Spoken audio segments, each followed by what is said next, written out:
Viraj and group का दिवाला तो निकलने ही वाला था। ऐसे में ये बात जब विराज के पिता को समझ में आई तो वो शांतनु को रोककर उसे दोबारा अपनी कंपनी बेच देना चाहते थे, लेकिन लकी ने उन्हें फिर से रोक दिया। इस कंपनी को फिर से चलाने के लिए अब 20,000 करोड़ रुपए की जरूरत थी और इस रकम के लिए सब लोग लकी की तरफ देख रहे थे। लकी भी उन्हें देखकर मुस्कुरा रहा था। उसके लिए 20,000 करोड़ रुपए का जुगाड़ करना बहुत बड़ी बात नहीं थी, लेकिन फिर भी उसे इस बात की चिंता थी कि जिस आदमी के भरोसे वो बैठा था वो उसकी इस मामले में मदद कर सकता था या फिर नहीं कर सकता था। उसने अपना फोन निकाला और एक फोन मिला दिया। सब लोग लकी की तरफ देख रहे थे। हेलो पृथ्वीराज जी, मुझे आपसे एक मदद की जरूरत थी, लकी ने फोन पर कहा। हाँ लकी, बताओ क्या बात है, उधर से पृथ्वीराज ने कहा। वो अपने पुराने घर में बैठे हुए थे और बिहार के अंडरवर्ल्ड में क्या चल रहा था उसकी खबरें अपने लोगों से सुन रहे थे। उन्हें इस चीज की उम्मीद नहीं थी कि लकी उन्हें इस वक्त फोन करने ही वाला था और उनसे पैसे मांगने वाला था, लेकिन उन्हें लकी को पैसे देने में कोई हिचक नहीं हो रही थी। वो उनसे जितना भी पैसा मांगता वो लकी को देने के लिए तैयार थे। अगर लकी उनके लिए नहीं लड़ा होता तो आज उनकी साख और उनकी दौलत सब मिट्टी में मिल चुकी होती। जी, मुझे 20,000 करोड़ रुपयों की जरूरत थी। मुझे कुछ जरूरी काम आ गया था। काम होते ही मैं आपको सारे पैसे वापस कर दूंगा। क्या आप मुझे दे सकते हैं, लकी ने पूछा। विराज और बाकी सब लोग तब लकी को ही देख रहे थे जब वो ये सब बात कर रहा था। 20,000 करोड़, इतना पैसा सुनते ही खुद पृथ्वीराज के भी कान खड़े हो गए थे। उन्हें समझ नहीं आ रहा था कि लकी को अचानक इतने सारे पैसों की क्या जरूरत पड़ गई थी। लकी आखिर इतने पैसों का क्या करने वाला था। वो ये सब सवाल लकी से पूछना तो चाह रहे थे, लेकिन फिर भी उन्होंने अपने आप को रोक लिया। वो लकी के ऊपर भरोसा करते थे और वो जानते थे कि लकी अगर इतने पैसे की मांग कर रहा था तो किसी गलत काम के लिए वो नहीं कर रहा था। सॉरी, मैं बहुत ज्यादा मांग रहा हूँ, लेकिन बात यह है कि मेरे एक दोस्त है विराज, उनके पिता की यहाँ जयपुर में ना विराज ग्रुप ऑफ कंपनीज नाम से एक चेन है। उन्हें इस पैसों की बहुत ज्यादा जरूरत है। वो लोग काफी मुश्किल में फंसे हुए हैं और अगर उन्हें ये पैसे नहीं मिले ना तो वो लोग डूब जाएंगे। एक बार जब उनकी हालत में सुधार आ जाएगा तो मैं आपको आपका सारा पैसा वापस कर दूंगा, लकी ने खुद से ही आगे समझाते हुए कहा। वो पृथ्वीराज के मन में किसी तरह का कोई संकोच नहीं रहने देना चाहता था। हाँ, वो कोई दिक्कत नहीं है, तुम्हें कारण देने की ना कोई जरूरत नहीं है। तुमने अगर पैसे मांगे हैं तो मुझे तो पैसे देने ही पड़ेंगे, उधर से पृथ्वीराज ने कहा। लेकिन उन्हें दिल ही दिल में इस बात की तसल्ली हो रही थी कि लकी ने कम से कम उन्हें कारण तो बता दिया। फिर भी उन्होंने कुछ देर के लिए सोचा और फिर पूछा, वैसे अभी तो हमारे पास में इतने पैसे नहीं है जितने तुम मांग रहे हो। मैं फिलहाल तुम्हें 15,000 करोड़ रुपए के आसपास दिलवा सकता हूँ और उसके बाद मैं अपनी कुछ कंपनी के शेयर बेचकर जल्द से जल्द पैसों का इंतजाम करवाता हूँ। मुझे लगता है कि अगले 10 दिनों में मैं तुम्हें और 5 करोड़ रुपए दिलवा दूंगा। शुक्रिया, आप मुझे अभी तो 15,000 करोड़ रुपए भेज दीजिएगा, उसके बाद मैं और 5,000 करोड़ रुपए का कोई बंदोबस्त कर लूंगा, लकी ने मुस्कुराते हुए कहा। वो किसी भी हाल में उन्हें अपनी कंपनी बेचने देना नहीं चाहता था, लेकिन उसकी बात सुनकर पृथ्वीराज को अच्छा नहीं लग रहा था। वो लकी के लिए और 5,000 करोड़ रुपए जुगाड़ करने की कोशिश के बारे में सोच रहा था।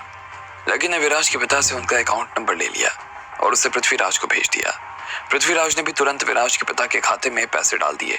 लकी ने फोन काटा और उसके बाद उसने फिर से एक फोन मिलाया। वो बचे हुए पैसों के लिए निशांत को फोन लगा रहा था। भले ही वो अग्रवाल परिवार से जुड़ा हुआ नहीं था, लेकिन वो निशांत से मदद ले सकता था। लकी ने फोन लगा ही दिया कि उसे फिर लगा कि अगर ये बात गलती से भी प्रफुल्ल के कानों में पड़ गई तो वो निशांत की हालत खराब कर देगा। ऐसे में उसने फोन काट दिया और इधर उधर देखने लगा। अब उसके पास में सिर्फ एक ही रास्ता बाकी रह गया था, बरना का राजा। जब बरना का राजा भारत से निकला था तो उसने लकी से कहा था कि उसे किसी भी तरह की जरूरत थी तो वो उसके साथ में खड़ा हुआ था।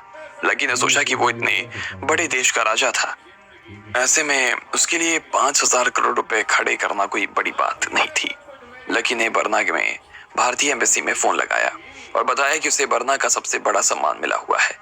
उसकी बात सुनते ही वहां पर बैठे हुए लोगों ने उसका फोन तुरंत राजमहल में जोड़ दिया और राजा ने खुद लकी का नाम सुनकर उसका फोन उठाया था। लकी मेरे दोस्त, क्या हाल है तुम्हारे? इतने दिनों बाद में तुमने फोन किया, मुझे बहुत खुशी हो रही है।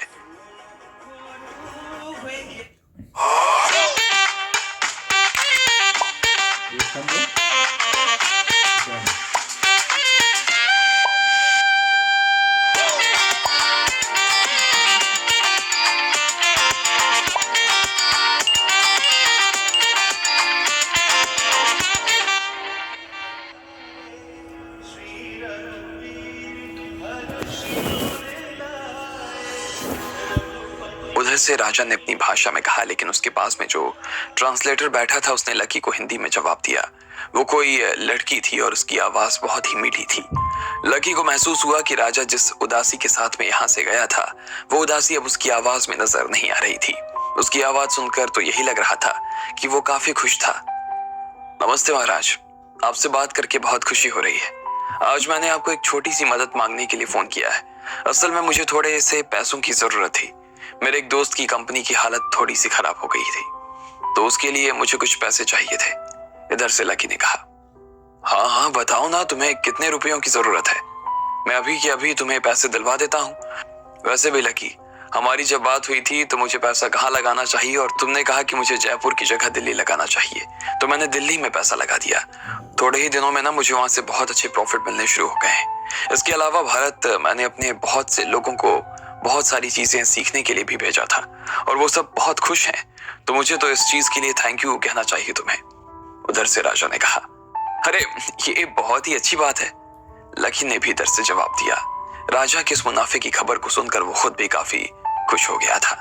वो अब सच में उनसे उधार मांगने का हकदार था। इसके बाद लकी को कितने पैसों की जरूरत थी उसने राजा को बता दिया। राजा तुरंत ही उसे इतने पैसे देने के लिए राजी हो गए और उसने विराज के पिता के खाते में पैसे डाल दिए। लगभग 20 मिनट के अंदर ही लकी ने सारे पैसों का जुगाड़ कर दिया था और ये देखकर वहां खड़े हुए लोगों को तो पसीने आने लगे। उनके मुंह खुले के खुले रह गए।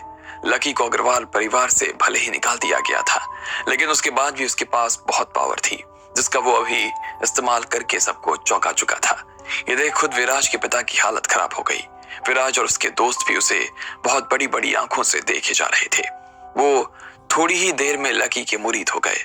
अब उन सबको विराज ग्रुप ऑफ कंपनीज बचती हुई नजर आ रही थी, लेकिन शांतनु और मुरारी की तो जैसे हालत ही पतली हो गई।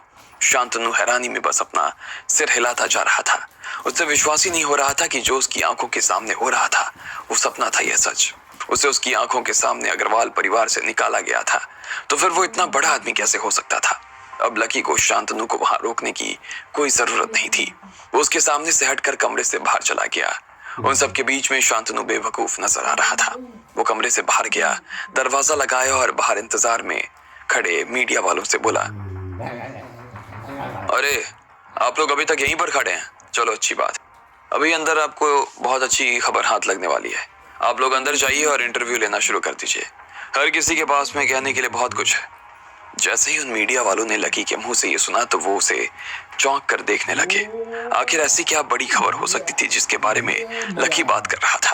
क्या विराज के पिता ने शांतनु के डॉक्यूमेंट पर साइन कर दिया? क्या विराज ग्रुप ऑफ कंपनीज का मालिक बदल गया था? सब लोगों को इस खबर का इंतजार था और वो सब उसके लिए अंदर चले गए।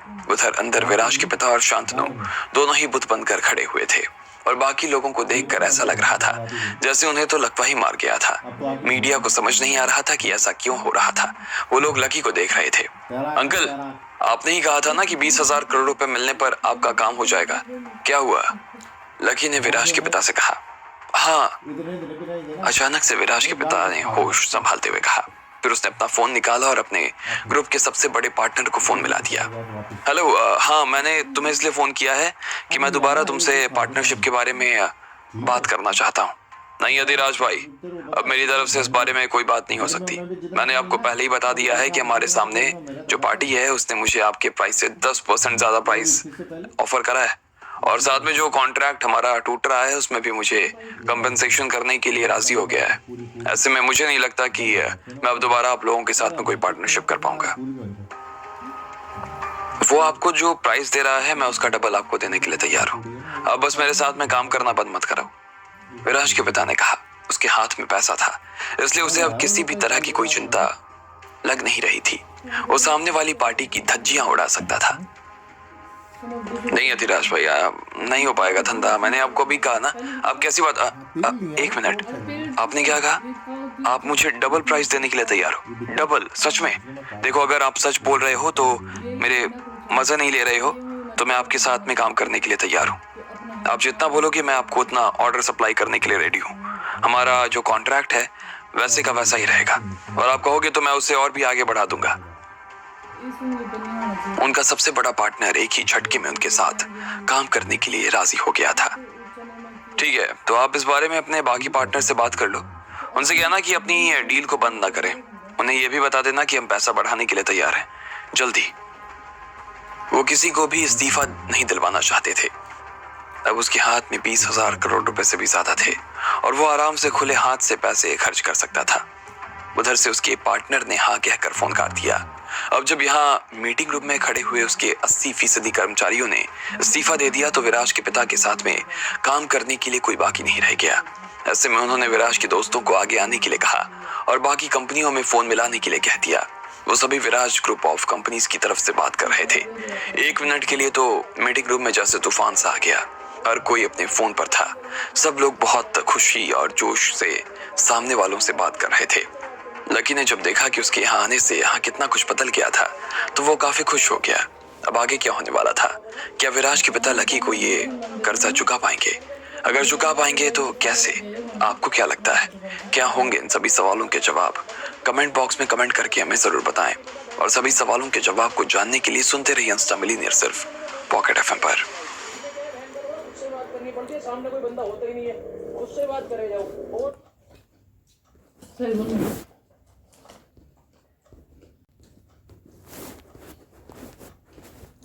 ये काला होता है, पागल होता है।